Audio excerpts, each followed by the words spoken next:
Hi guys, so today it's not going to be a role play or anything, it's going to be a storybook reading one, and basically I'm going to read you a story called The Secret Shortcut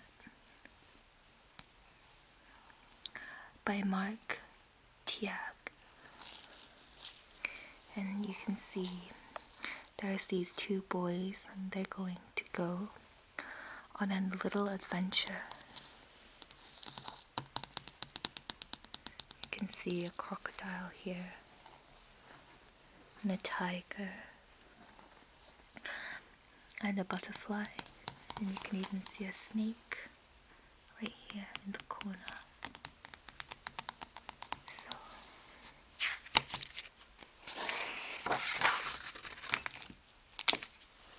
A parrot.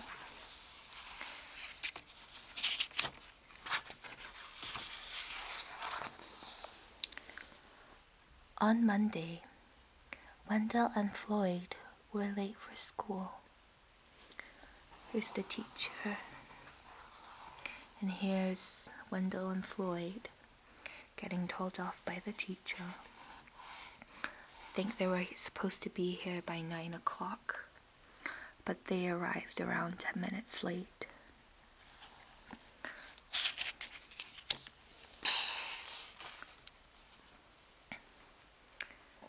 They had nearly been captured by space creatures, they told their teachers. Ridiculous, said Mrs. Gansblatt, and she warned them not to let it happen again. If you look here, there they are, hiding behind a trash can. And there are the Martians over here. It's quite funny looking. Look at their legs. Little bubble antennas with their spaceship right over here. And one's climbing out over here.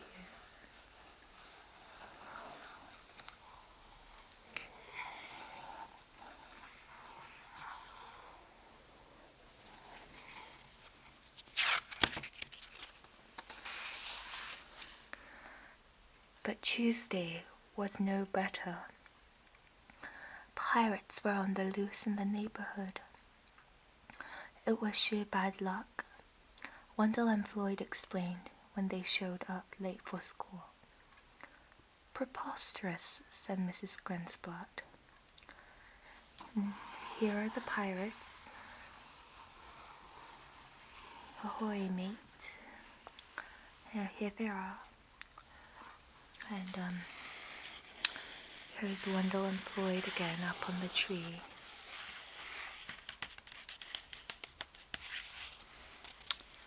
Can you see them? They look quite funny. Look at him, he's like dangling on the branch.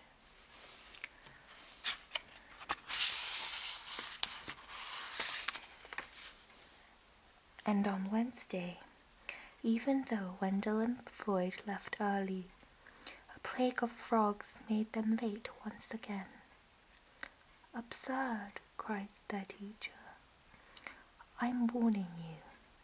Be here on time tomorrow, or else, and no more crazy excuses. Look at all these frogs. It's kind of disgusting. Everywhere. These flowers are pretty, but then here's a frog. They're jumping.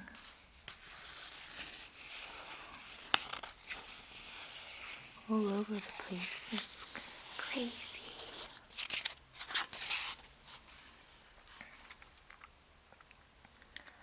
There's got to be a way to get to school on time, said Wendell. We'll just have to leave earlier.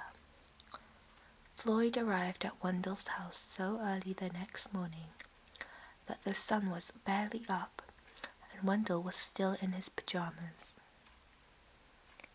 So Wendell's in his pajamas over here, and Floyd is saying hi. It's very early in the morning. You can see that the sun is barely up.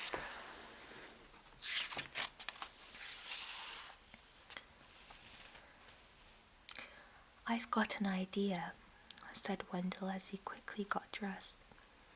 We'll follow my secret shortcut and get to school even sooner. Shortcut? Asked Floyd.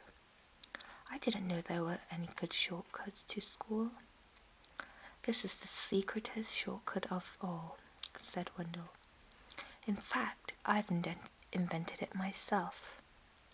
He led Floyd up the alley by the Olick backyard, then down the culvert, over a fence, and through a dense thicket of blackberry vines. So here they go, up the fence.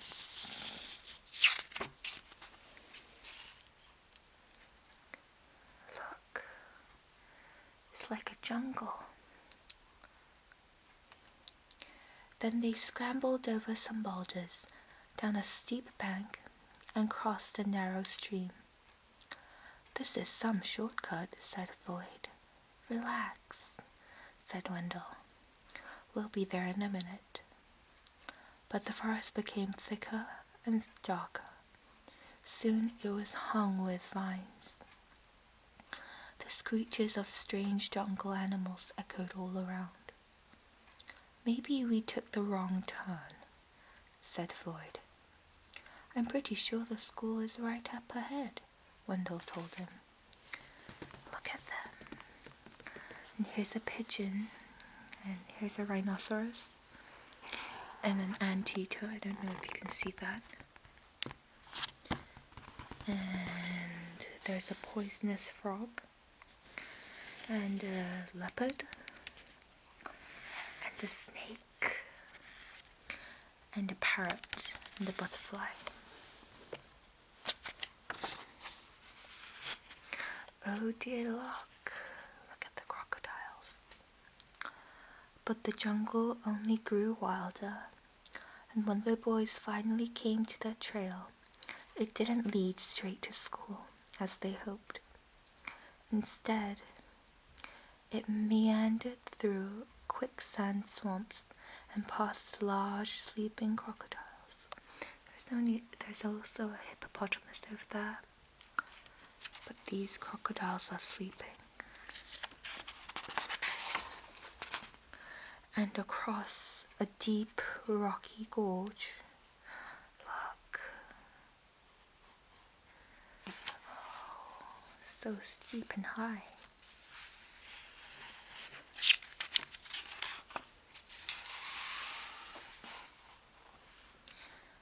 It began to get late. They're still in the jungle.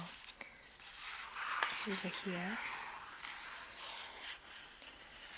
This is going to be hard to explain, said Floyd. They stood in a small clearing. I have an idea, said Wendell. We'll climb up a tree and see if we can spot the school. So they're going to climb up the tree.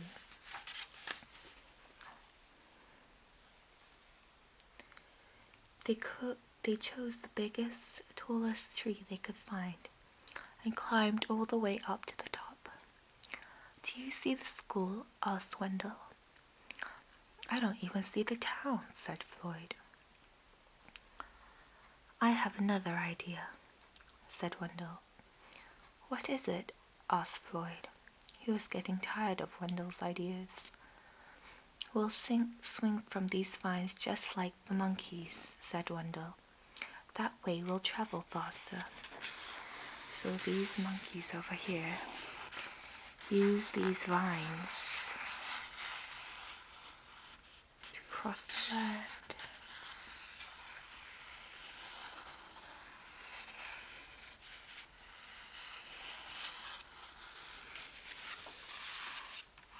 So they're going to swing from one tree to the next tree.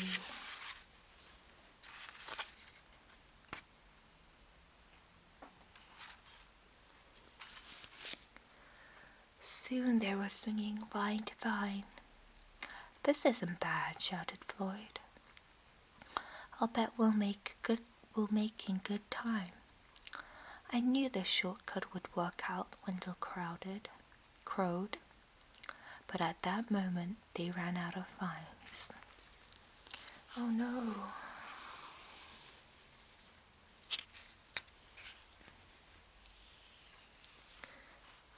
The boys landed, plop, plop, in a gigantic puddle of mud. "Now what are we going to do?" asked Floyd. "I don't know," said Wendell. "I'm out of ideas." They sat in the puddle and thought about all the trouble they were going to be in. "Mrs. Glenblatt will never believe this story," said Wendell. "It is sort of crazy," said Floyd. Just then, from far away, they heard a school bell rung. Look, there's a frog. "Did you hear that? That was the first bell. We can still make it if we run." They ran until the jungle gave way to the forest, and the forest became woods, and then they scurried through Mortley's backyard and up the hill to the school. They flew through the door just as Mrs. Blast's room, and landed squishly in their seats just as the late bell rang. Here's the school bus, and there's the school.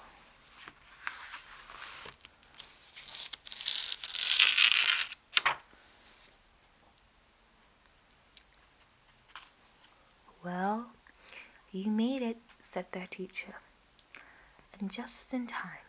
But how on earth did you get so muddy just from walking to school?" Floyd looked at Wendell. Wendell looked at Floyd. "On second thoughts," said Miss Jonesblot, "maybe you'd better not say." During recess, Wendell and Floyd sat in the sun to give the mud a chance to dry.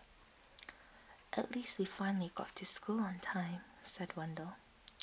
"That's the main thing," Floyd agreed. And in fact, it was quite a while before they were late to school again.